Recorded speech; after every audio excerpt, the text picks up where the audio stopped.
not affecting their attachment in an unhealthy way, because they're clearly well-adjusted, well-attached children. Our children getting upset can really like cut like into you, like this is horrible. But I always say it's all right for children to be upset about the boundaries we put in place. Is there something else in the environment that's bothering them, like a neighbour's car, or is there something like, obviously not this time of year, but like heating coming on in the morning, waking them up? Yeah. Are they too hot, too cold? Check their bedding, check if there's anything in their room that might be disturbing them. Thank you so much for watching. Please don't forget to click that subscribe button so we can alert you when we release more parenting mayhem. Welcome to episode 12 of the Fun Dad, Dean and Wife Unfiltered podcast. I am Dean. And I am Sara. And we have started this podcast to give a true representation of parenting. We like to give an unfiltered, realistic view of what it is like to be working parents, juggling working, parenting, and actually trying to have a life ourselves. But today, we are thrilled to have Rosey Davidson, also known on Instagram as Just Chill Mama, a sleep consultant, parenting expert, author, podcast presenter, and mum of 3, with us here in the studio today. Oh, thanks for having me. Welcome. You're a very busy lady. Yeah. So we kind of hooked up's the wrong word, I guess. Not quite. But I got in touch with you, I don't know, about a year ago, was it? Maybe last summer. About Ruby, who was 4 at the time, and we were having some troubles, weren't we? Like bedtime was taking hours at a time, ruining our evening, driving us nuts. Just last chance saloon. So I messaged you, and then we went through some of the techniques, and they worked well. So Good. yeah. It was really good for you to connect on Instagram as well. Like we moan constantly every week about Instagram on this podcast and how people are nasty on there and people troll us and things like that. But actually, it just showed the power of actually just kindness on Instagram. And I know that you were really good when Dean put up videos and stuff about reaching out and talking to people. Do you find that on Instagram it's quite a good place for this network? Yeah, it's amazing. I think having an online community where parents can relate to each other is really helpful. And actually, when you put up a post about her sleep, I think loads of people tagged me in the post. Yeah. And that's actually how you found me, or I found you. And I was like, there is another way. You don't have to live like this. Yeah. Oh, so many people having problems, because every time I put a video up about sleep troubles, I get so many DMs and messages and comments, parents all going through the same stuff. So it is a huge, and made us feel less alone, didn't it? Yeah, and I think it's good finding pages like yours, because there's just, even if it's just you just one video and you change one aspect of your bedtime routine or parenting, and it has that impact and difference. Yeah, definitely. I love putting out content, just knowing that it can reach loads of people. And like you said, even if it can help one person with one thing, just improving their sleep, even that little bit, just makes everything worth it. Because it is ruining some parents' lives without being too extreme. Absolutely. It was like, we just got used to it being terrible, like going up to bed but I think to myself, this should not be this should not be normal. Going up, taking your kids to bed at 7 and not coming down till 9, and then not even seeing you. Yeah, but we just got used to that kind of that life. But then I just started getting more and more the ump with it and thinking, this ain't normal, can't be. Yeah, So, I think you can get yourself into a position where you just kind of accept it as your normal, and you're just getting through day to day. Parenting can feel like a slog sometimes. Like you've got your routine where, you get them out to school or nursery, then you do your job, then you're like doing dinner, clearing up, bedtime. And sometimes it can be hard to take the time away to look at it from another perspective and think, what could we change? Is there anything we can tweak about what we're doing, and why is it happening? Yeah. Claw some time and both back of our together. kids were the same, so I knew it was what we were doing. Oh. Well, interesting you should say that. So we've got, if you don't mind, Rosey, we have a few topics that we would like to cover with you today. And one of the first topics is something that me and Dean bicker about. But I've promised we're going to be on our best behaviour today, and we won't have an argument right now. I just think you're wrong. Oh God, spicy. So basically, we can't agree on maybe a method to get our youngest Ruby to sleep. It's resulted in every time I go to put her to bed, she says to me, "No, Daddy do bedtime, because he cuddles me."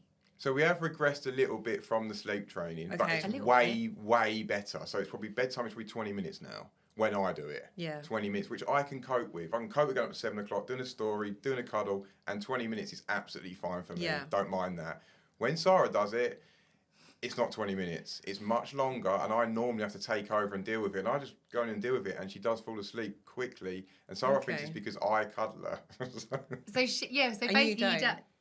I will give her a couple. So basically, what's happened is, so since you've supported Dean in the past, the girls used to share a room. Okay. When we used your tips before, and I think now that we've split their rooms back into like separate bedrooms, obviously Ruby, if we left, she had that comfort of Daisy in the room with her. But now they've split, and Ruby's actually got a double bed. So the habit has been, I just would be downstairs making dinner, and I'd be doing all that, and then Dean would go up and put the kids to bed. Ruby's got a double bed. So you do the book, he lies with her, reads the book, and then gives her a cuddle or whatever. And then, I don't know, what do you actually cuddle her to sleep? Because the reason why she never wants me is that, but you stay till she's asleep, don't you? So what happens is I'll give her a cuddle, and then I'll sort of have enough of that, and I'll say, look, just turn over, look the other way. Because if she's looking at me, she doesn't get to sleep. She talks. It's stimulating. Yeah, stimulating. So what I say is just turn around, look at the wall, and a couple of times I have to say, not look at the wall, but just don't look at me. You do say that. She keeps like talking. I'm like, no more talking now. Bedtime. Going to sleep pretty much, and I will lie there with her for 5 to 10 minutes, and it does take 20 minutes with me, and I'm happy doing that. It's no problem.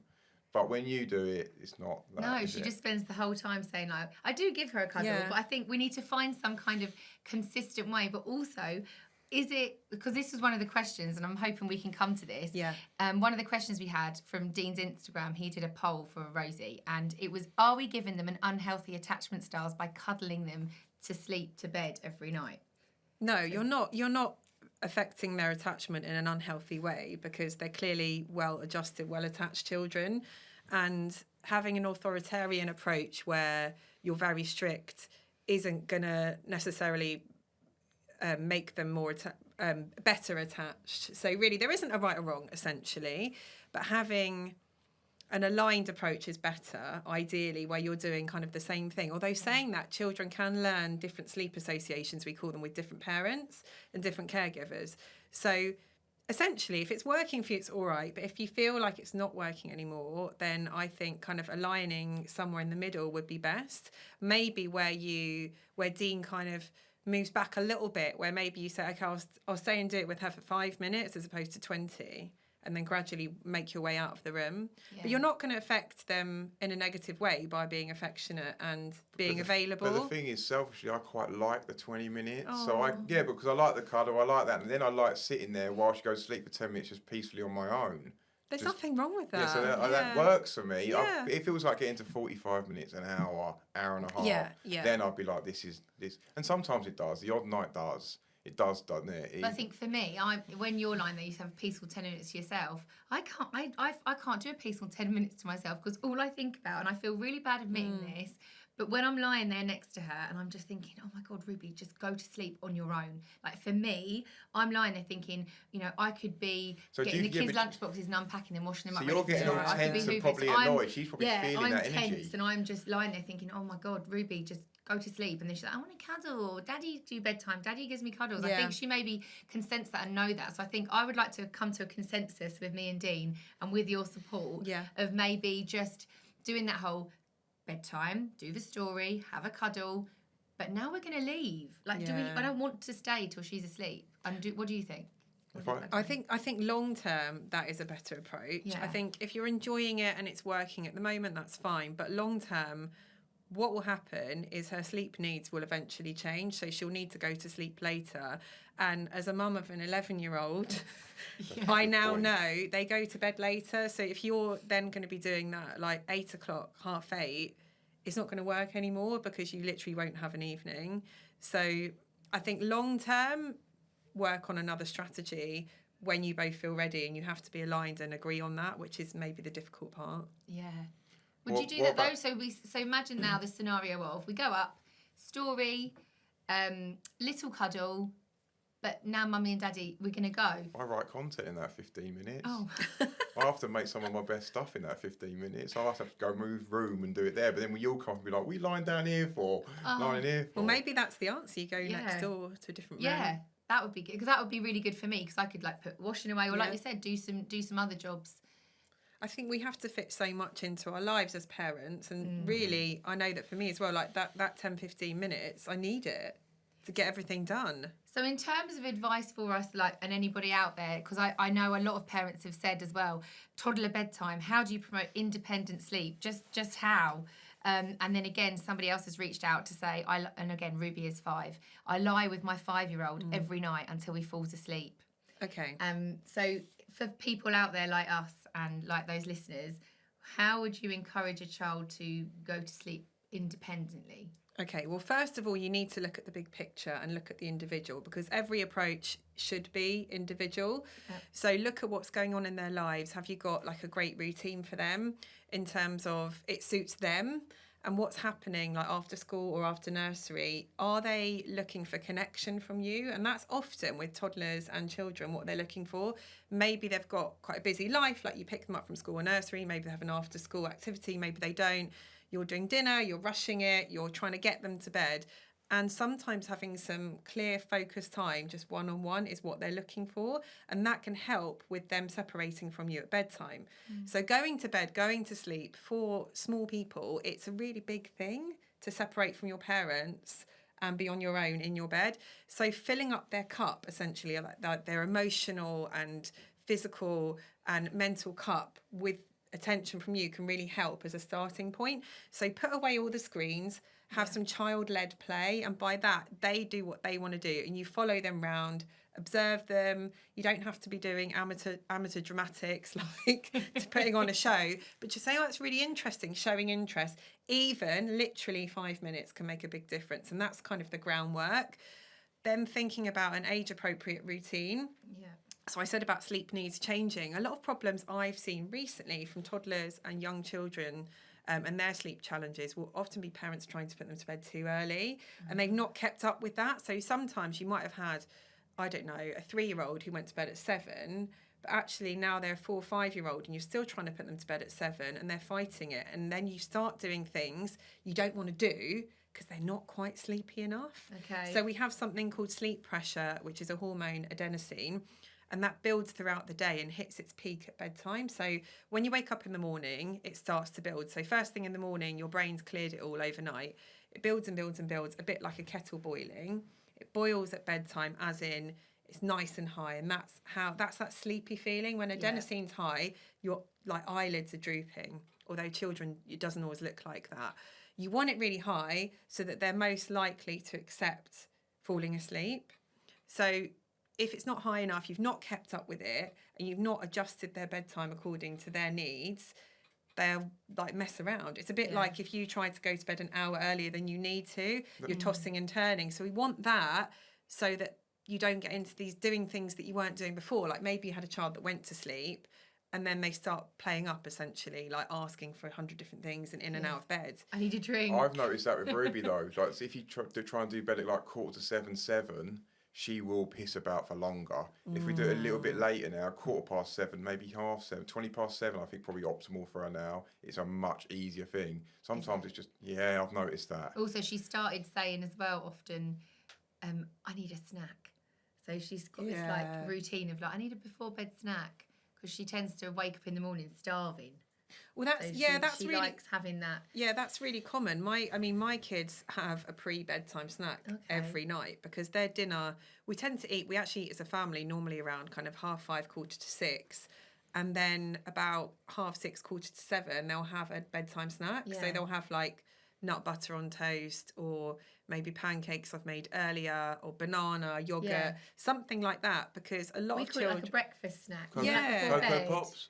Oh yeah, that's what Dean gives her. And I turn around and say, "Stop giving her." She loves Cocoa Pops, but I don't buy them all the time. So when I do buy them, she's like, "Can I have Cocoa Pops when I get them from school? Can I have Cocoa Pops?" You said limit sugar. I remember when we done it. You said limit sugar. Yeah. I mean, I don't like to demonise any foods, and actually, no foods should be off limits for any of us. But thinking about it in terms of sleep, we want to be avoiding sugar-filled foods, and although I say no one food will make your child sleep, there are some foods which are more sleep friendly, and those foods containing something called tryptophan, which is an amino acid, and that can help us sleep. So things like nuts, milk. There's lots of things, but I mean, focusing on a healthy diet is best. Avoiding sugar, avoiding anything that contains caffeine. And actually, some foods do contain caffeine, like chocolate. And we might not be thinking about that. You had a Diet Coke the other day. I didn't before give. bed. Hold on. I thinking you weren't struggling. I did not give her a Diet Coke. We have a Diet Coke. She'll come up to us and go, let me have a sip, and she won't. She had a sip of my Diet Coke. I didn't give. That was very different. I didn't give her a Diet Coke, Dean. Yeah, I did say to you, what are you doing? We've got bedtime in the minute. Just say no. I know. It was so bad. But I think moving forward, that is definitely going to have to be something that we work on together. So, because especially, you know, like recently, there's been the football, there's been so many events leading up to the end of school. The summer holidays are now here, and bedtime is going to change slightly. It naturally does. Well, for us as a family, anyway, everything kind of creeps up. As in later. It creeps up later in the summer. Oh, the caravan. Because we go to the caravan for 6 weeks, and caravan life is late bedtimes, isn't it? But I think later.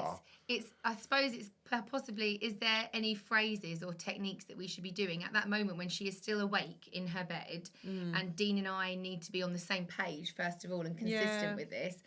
Like, is there anything that we say or we do, or is it just... I think children love boundaries. They thrive on boundaries and routine. And small children's brains are hardwired to look for patterns. So even babies start doing this. They look for patterns, and they actually feel more safe and secure when they know the pattern. So that's why bedtime routine, actually for all of us, is really, really helpful. It helps the brain to unwind and relax and go to sleep. But sticking to it and sticking to those boundaries. So if you say...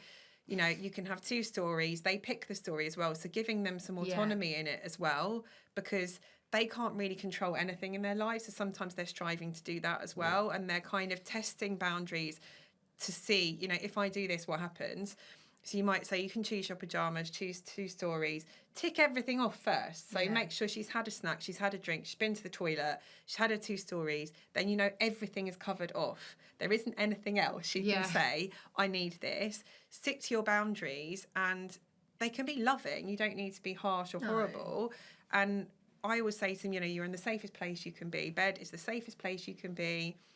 Mummy and Daddy are, you know, outside or downstairs. You'll be fine. Night, sweet dreams. See you in the morning. Yeah. And just stick to it and just leave. Yeah. That's what I would do, and that's my approach. You know, there's nothing wrong with laying with your child if it's working for you as a family. But if for someone in the family that's not working, then one of the cogs in the machine isn't working. So you need to think about changing it and having a really honest, open discussion about your priorities, and even having, like, it's a bit cringe, but like a family meeting and saying, okay, what are our priorities? And then you can try and work out between you a way forward. But holding those boundaries can be really difficult. Children can potentially get upset. You can get upset.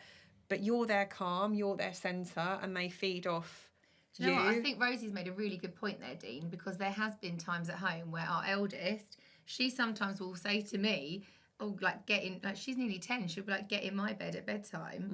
And I'm thinking, why? Why are you suddenly saying this? And then sometimes she will say, oh, but you and Daddy lie with Ruby. So, you know, there's probably some kind of subconscious there going on with Daisy. She's not great at bedtime either. Like, she's 9. She won't go to sleep without one of us being up there for a period of time, will she? Getting a bit better. Yeah, she's getting a bit better. But we can go down now. Yeah. We just say to her, like, oh, we're going to go downstairs tonight. Like, Mummy and Daddy want to go and watch, like, their series, or I've got washing to do. And she's old enough to take 20 minutes later, she goes back down. She just struggles to, I suppose, get off. But she's a different kettle of fish, that one. She kind of has a lot on her mind, and she wants to do the chat at bedtime. Yeah. But sometimes those chats are actually really important, especially because I'm a working mum. I don't get that chat in the car on the way home from school or on the walk home from school. And we do have to take that opportunity sometimes at bedtimes. And I don't mind that. I'm not worried about that, because Daisy will go to bed independently. She doesn't bother me. She's not affecting us as much as this Ruby situation with, like, having to lie there in her room all night. And then you feel sometimes, I remember, like, not so much now, but you know, when they're little, then you have to, like, roll out of the bed and then, like, crawl out of the room. Commando crawl, yeah. When we done the training, when we done the training, we had to leave her for The sleep training. the sleep. Yeah. Training, sorry. We had to like leave her. I mean, the first few nights were pretty.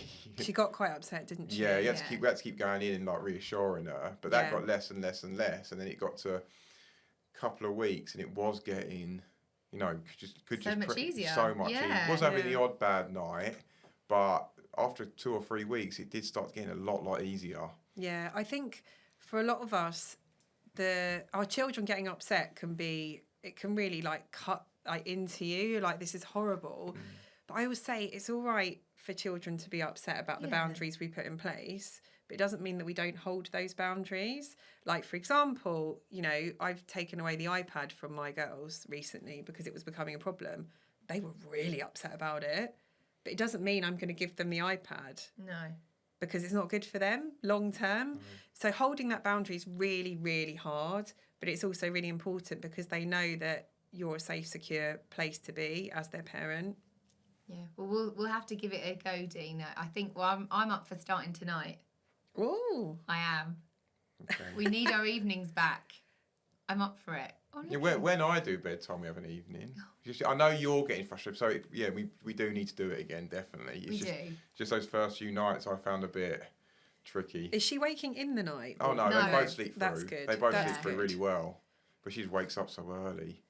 Well, sometimes the early waking can be linked to them not settling themselves. Really? So when we sleep at night, we go through sleep cycles, light and deep sleep throughout the night. The first 3 hours of the night, we take more of our deep sleep. So often children who are... Sorry, Rosie. What are you doing? It's all right. Sorry. Often children who aren't even self-settling and they don't get themselves to sleep will have the first few hours of the night is quite settled. Yeah. And then it might be unsettled the rest of the night. But I was talking about sleep hormones earlier. Adenosine, our sleep pressure's nice and high at the beginning of the night. So is a hormone called melatonin, which is one of the hormones that helps us sleep. But throughout the night, those hormones drop. And in the early hours of the morning, something called cortisol, stress hormone, that's really important. It wakes us up in the morning, starts rising. And especially this time of year, we've got the added complication of light potentially coming in. But in the early hours of the morning, it's much harder to get back to sleep if you're woken. And most adults listening to this as well, if you were woken by, I don't know, birdsong or a neighbour or whatever it is, or a child. The bins. Bloody bin it's minute, really like hard. 6 o'clock in the morning. Yeah, it's really hard because your body's alert, you're getting ready to start the day. So some children who fall asleep with help at the beginning of the night will really struggle at that time because they're looking for that input that you were giving. So that's it often goes hand in hand. People might say to me, I rock my child to sleep or I sit with them, whatever it is. And those are the kids that are waking at 5 o'clock in the morning. Often. It's one of interesting because that does make a lot of sense. When you did your question, Dean, on Instagram, because we wanted to kind of find out if people had similar issues to us, similar problems to us, and they really, really did. So our eldest Daisy sleeps in no problem. Like sometimes this morning she slept until 8:10, and I was like, "Got school day, get up, Daisy." Amazing. But she's really good at sleeping in, but we don't necessarily not interfere with her bedtime that much. That's not the wrong word. She gets herself off. Yeah, like she's just she just does whatever she needs to do. But this early rising, it's interesting that you've said that because actually we kind of got back into some bad, what I perceive as bad sleep routines when Ruby started school. So my question for you, which I haven't really heard, you might have heard something about this, but I don't know if you have, but is there such a thing as a starting school sleep regression? So I don't know, because since Ruby started school, she always used to sleep in to like what you were saying. Yeah. She'd sleep in till like 7, 7:30, everything was fine. And then she started school, she started reception. And I'm not joking, there were mornings where she was coming in at 5, 5:15 to tell me the sound that they had learned in phonics the day before. Aww. And I was like, great that you're loving school, Ruby, but also go back to sleep. But then obviously she wasn't going back to sleep because we were out of that routine. But do you think there is a starting school sleep regression? I think there are definitely challenges potentially. The word regression is a little bit misleading because sleep doesn't really regress. So people use that term a lot and have a bit of a problem with that sometimes. But you can have sleep problems at any age or sleep blip, I would call it. And starting school is a really big thing for children. It's a huge change and they're learning loads and there's loads of different stimulation. And when we're learning things, sometimes it can disturb our sleep. So that there's that going on. Yeah. She might be getting potentially a little bit overtired. I don't like to really focus on that too much because, again, it's something that's a term that's thrown around a lot, and I think it can make parents really paranoid. But sometimes when we're like quite overstimulated, there's a lot going on. It's hard to unwind and sleep soundly. So there's that potentially. And also maybe different routines. So there's a lot going on, but looking at it, we're always going to be looking at it holistically, as in what's going on for her, what's her day looking like, is there anything bothering her, is she looking for connection? And, the simple things like we've discussed earlier, like, is it that she's just a bit more hungry? Well, it's interesting you say looking for connection, because what also coincided with her starting school was me going back to work full time in the autumn term. Oh yeah, she's probably like, and I don't. She knows I'm leaving for work. I don't want to make you feel guilty because most parents work, and even if you're not working, you can come across challenges, and we always feel guilty for everything we do. So I just want to kind of caveat that. But it's really common that it's all change. Change is hard for all of us, but trying to stick to your routines and what she knows will actually help her feel more secure and sleep better ultimately. Yeah. But how do they become overtired? Because we had a big problem with like overtiredness, didn't we? You mentioned it there. Like it's quite tricky for parents because you might take them like out on an evening, and then it gets to like 7:30, you've got to leave because otherwise if it gets to 8:30, you're not going to get them to sleep till 10:30. One of the ways I kind of like to frame it is more dysregulation. So it's not that you're ever too tired to sleep. It's not how sleep works. If you're tired, like, you will fall asleep, but you can get dysregulated, as in your nervous system, like you're kind of in overdrive. And that's why a lot of kids, like, you'll look at them and they're really tired, but they're actually like acting a bit hyperactive, like they're running around shouting. You can't calm them down.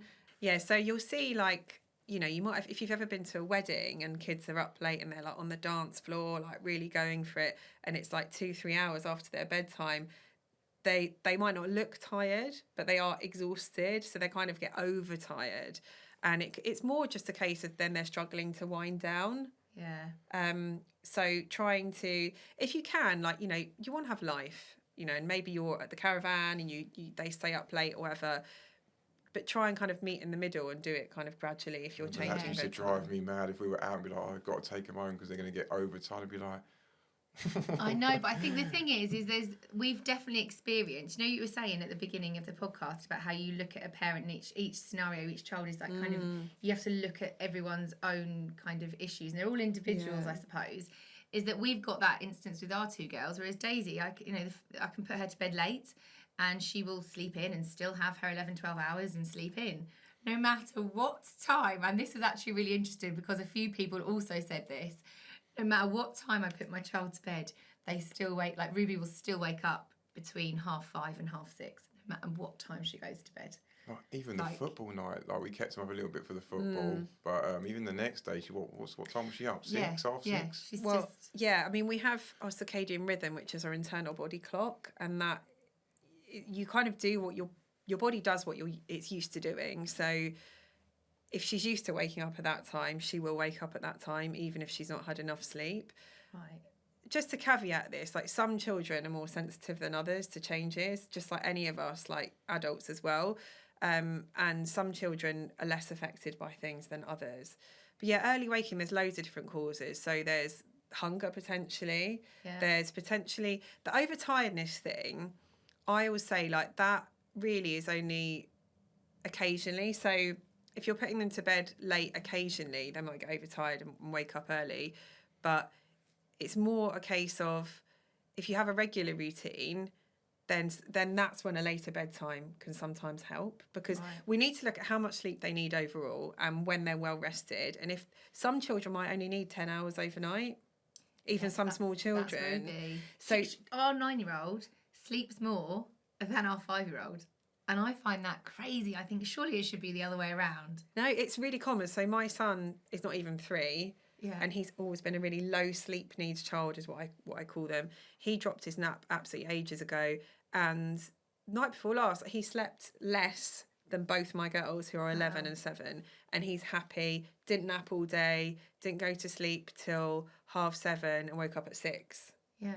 Because you get paranoid with Ruby, like football night, you're like, oh, she must have a nap. I'm like, this girl is never going to nap. You could take her on a 4-hour car journey, she ain't napping, really. And She won't. She just ain't napping. She's not that, she just doesn't do it. So. But I suppose those early wake-ups then, I mean, because there are things out there, like I remember with our eldest, we tried like the grow clock and all things like that to try and encourage them, you know, but is there any kind of tip or advice for those people? Like I've had people, you know, obviously there was a huge response to Dean's messages as well about these like early risers, you know, and people saying, you know, how do I stop my 2-year-old waking up so early? And, you know, people have put early wake-ups help, even with backup blinds. My little one still wakes up at like 5:30. And I suppose even myself, I think it was yesterday morning, I was in a deep sleep. You know when you're like proper asleep, and my side of the bed is nearer the door. And I just remember Ruby literally jumping on my stomach to wake me up. And it terrified. I kind of woke up, you know, you just think, oh God, there's Ruby. She's woke me up. She's the alarm. She is the alarm. I would never have to set an alarm. Okay, so when we're looking at an early waking challenge, I would be looking at a few different areas. First of all, sleep environment. Black out the bedroom if you haven't already, like properly black it out. Is there something else in the environment that's bothering them, like a neighbour's car, or is there something like, obviously not this time of year, but like heating coming on in the morning, waking them up? Yeah. Are they too hot, too cold? Check their bedding, check if there's anything in their room that might be disturbing them. That's the first thing. Then I'd be looking at routine. So looking at bedtime, what time they're going to bed, what time they're waking up. Are they waking up well rested? If they're waking up at 5:30 well rested and happy, then you need to consider a later bedtime. And don't do it like drastically. Don't be like, we'll put this bed an hour later. Very gradually, 5-10 minutes a night, try pushing it back. A bit like if it was a clock change. People say to me, I've tried everything, a later bedtime doesn't work. I'm like, it does, because at the last clock change, you know, you've changed since then. So bedtime has adjusted. You have adjusted it. So if you look at that, that's really helpful. And then thirdly, I would look at how they settle to sleep, because that is often the game changer. Yeah, that's what I mean. We got to stop, because imagine if she wakes up at 5, but is like, do you call it a self-soozer or a self-sleeper? I don't know. Settling herself to like sleep, or settling independent herself. sleeper. If she does wake up at 5, because I often hear, like our eldest Daisy, she'll often go to the toilet, say like 5 o'clock in the morning, then she gets straight back into bed and goes to sleep. Ruby would never do that, because she needs one of us to get back to sleep. She literally, her eyes got that open and come straight in our room. Her first reaction is to come straight in. And then she wants to go downstairs. And she wants to chat. The other morning she came in and started making a book. She was often quite hungry though. She'd be like, I want breakfast straight away. And I'm like, Ruby, I need a coffee first. Then I'll make it for you. This is where the pre-bedtime snack as well. And that often solves it with a lot of children. So you don't want to eat right before bed, because if you're digesting food, it can disturb our sleep. But a little bit before, so maybe just before she has a bath, like a little bit of something. My son's really sensitive to that. He's massive for his age. Always has been, and he started waking early, and I realise it's because he's a pretty good eater, but sometimes he can be a bit picky at dinner time. He'll always eat a good lunch, sometimes a bit picky at dinner time, and I realised he hadn't eaten enough for him. And then when we put in a pre-bedtime snack, he was fine. No more Cocoa Pops. Let's get something else down there. Peanut butter on toast. It's a good like one. That. Loves peanut butter. Does she? Yeah. I just normally give her toast. Toast is all right. Toast is really good. Yeah. Then she just nibbles a bit of it. Oh. Yeah. But it's interesting though, because I was so paranoid that it was just because of me starting work more. Like you say about that mum guilt, it is really, really hard. Because I was thinking, is she waking up because she's not speaking to me at any other point in the day, you know? It can contribute to it, but, you know, you can't beat yourself up. You're setting an example to your girls, like, about what it is to be independent and have a career. Yeah. So thank you. We'll definitely have to put some of those into practice, won't we, Dean? And collaboratively together. Yeah. Yeah, definitely. We'll start tonight. You can do bedtime. You can show me the way. I'll show you the way. I'll be voice noting Rosey going, make sure we tell Dean he needs to be consistent. I know what's going to happen. What's going to happen? This is how it will play out. You put her to bed. Yeah. You'll put her in. We'll go downstairs. She probably will cry a bit. I don't think she'll go like quite as mad as she did last time. She'll cry a bit. Then she'll come downstairs. And then what would we do? Just literally pick her back up, go and put her back in. Stay calm. Don't get annoyed when she comes down. return her calmly as if it's like the first time she's done it. Night, sweet dreams, see you in the morning. Yeah. Really calm, just keep returning her. I've had clients who said to me they've returned their toddler 150 times. Wow. I think I did it 40, something like that, the first time we did it. And then it went to like 20, and then it just decreased it. So you're there, you're reassuring them. They know that you're there. They know that they're safe. They're just cross about you holding the boundary, and that's okay. Yeah. It's just when they were crying a bit, like she cried quite a bit, you have to go in there then, don't you? That's okay. If they're crying a lot, her. then you comfort her. Yeah, I was doing that a bit. Comfort her, give her a cuddle. Everything's fine. Time to go to sleep now. I think the squishmallows really helped at one point. I went to Asda on one of the days, can I have a squishmallow? I was like, okay, then you can cuddle it tonight, can't you? When you need, and I think that even helped, like the squishmallows. Those things can really help. Do you know another thing that can help is role play in the day? So if you ever get an opportunity to like play with younger children, like play bedtime routine, like with toys and dollies. Yeah. And like saying goodnight to them, and like you might get a shoebox and they put them to bed, and like there's the mummy, the daddy saying goodnight to them, because it can help like reinforce it, and reading books about bedtime and connection and stuff as well. Yeah. I've got loads of those at school, bedtime books. Brilliant. Bring some. I normally let Ruby pick, but just picks the same book. She gets obsessed with one book and then just picks it over and over again. That's fine, isn't it? Because that's their choice. And no, that's fine for them, but not fine for the person reading it.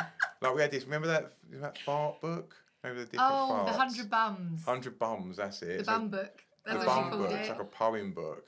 I've read that hundreds of times. Children love repetition, and they actually it's interesting. They learn something new every time you read it, even if it's the same book.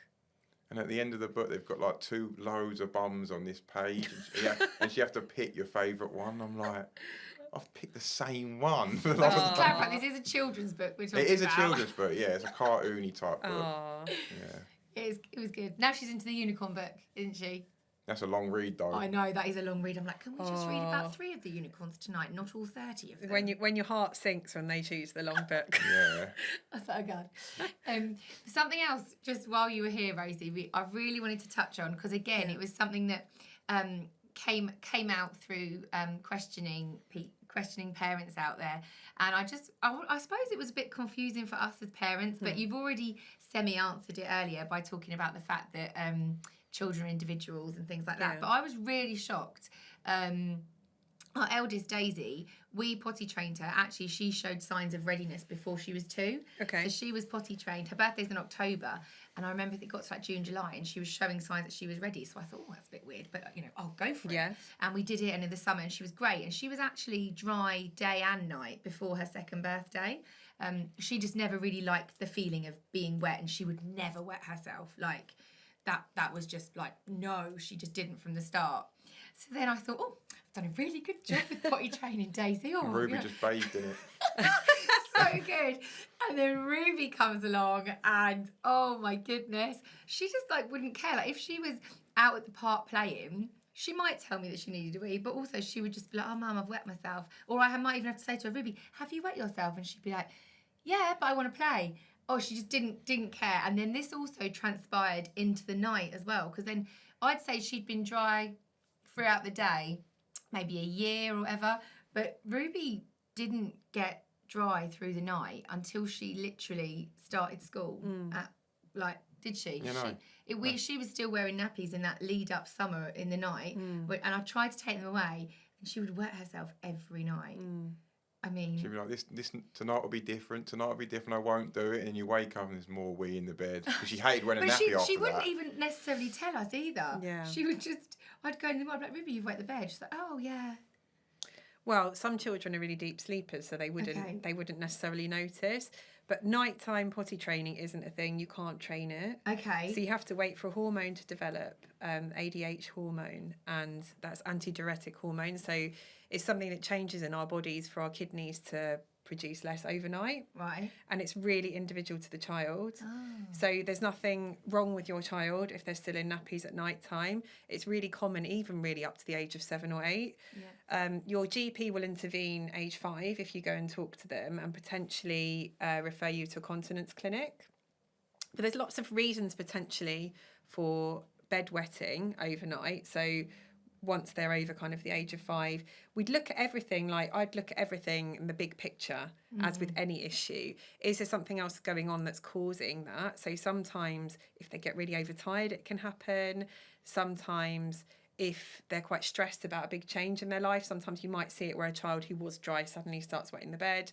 There can be other medical conditions involved, so that's why it's always good if you're concerned to speak to your GP or health visitor. But yeah, it's really common for some children to take a lot longer, and I think there's a lot of shame in it. So it's really good that you've brought that up for parents to hear that some children naturally just do it, like age 2, overnight it just follows and they have that bladder control, but others don't, and the that's parents okay. think, I've done a brilliant job, Yeah. I'm amazing. It's really nothing to do with them. It's very much just down to and I think people shouldn't be afraid to talk about it, because I suppose I was a little bit, I'd had this experience with Daisy and really everything went textbook, very easy, didn't take long, and it was great.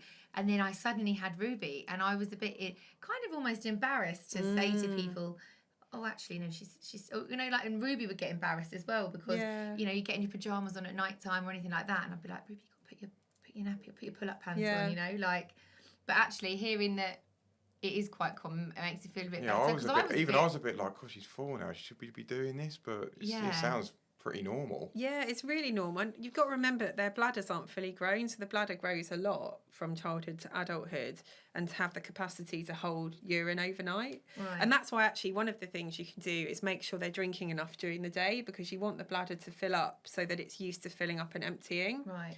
So often children who aren't drinking enough in the day, like the bladder never experiences what it is to be completely full. So that's something you can look at. But limiting fluids before bed, so being nice and hydrated in the day. Also, another massive thing I see that influences it is constipation. So a lot of kids, if they're constipated and there's a build-up of poo in the bowel, it presses on the bladder. So the bladder gets pushed on at night, a bit like when you're pregnant, you're the baby's pushing on the bladder, so you need to wee a lot, and it might not be that the bladder's ever fully empty, because it's kind of pushing on it all the time, so they're doing lots of little wees, and then there's the urgency to wee, and so they're wetting themselves overnight. UTIs can cause it as well, so it's always kind of worth checking, are they constipated, is there a possibility they've got a UTI, are they stressed, or is it we just need to wait? Yeah, because my mum, again, I don't know if this is like an old wives' tale or something that anyone would recommend that you do, but you know that... Better back in my day. Yeah, the dream wee, though. So she'd always say to me, like, oh, Sara, just pop them on the toilet about 10 o'clock before you go to bed. But first of all, for me, that pushes big anxiety on me, because I'm like, don't wake up, please don't wake up. I hate doing that. I've done that a few times. It's weird. They're like asleep on the toilet weeing. But that's the times Dean's done it, and I still, I don't know if I should say, I don't know, I will, if I say to Dean, just goes to Twitch, sometimes we forget, or Dean, like before she goes to bed. Yeah.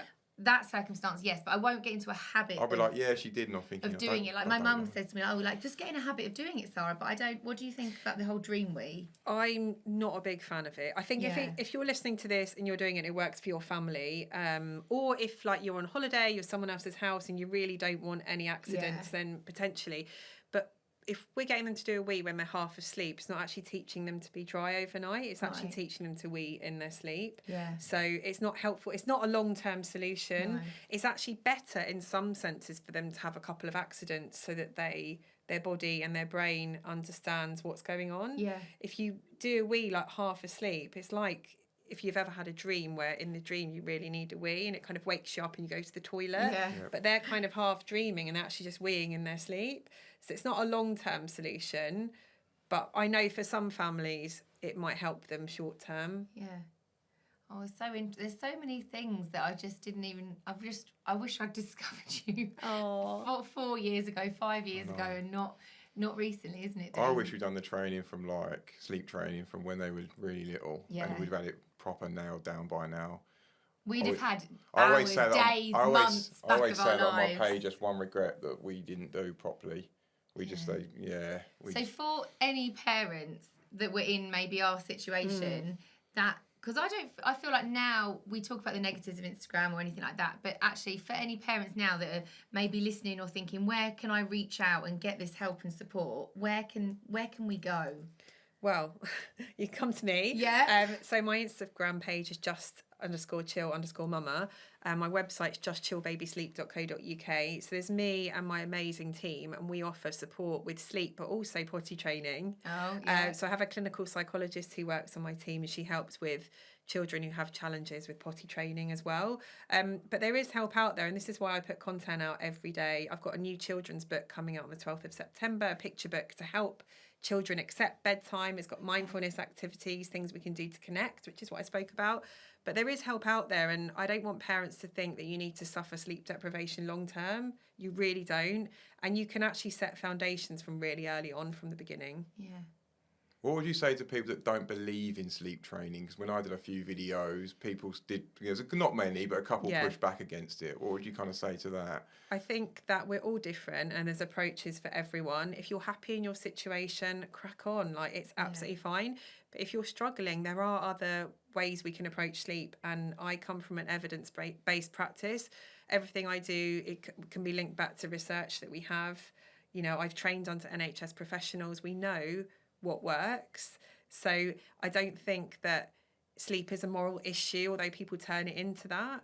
There's no right or wrong. There's just practical strategies that we can apply and make things better for everyone. Some people just think you're leaving your child to cry. No. That's some of the, it Yeah, wasn't like that at all. It wasn't like that there's at all. misconceptions around it. And like I said earlier, you know, children can be upset about things. It doesn't mean it's going to damage them.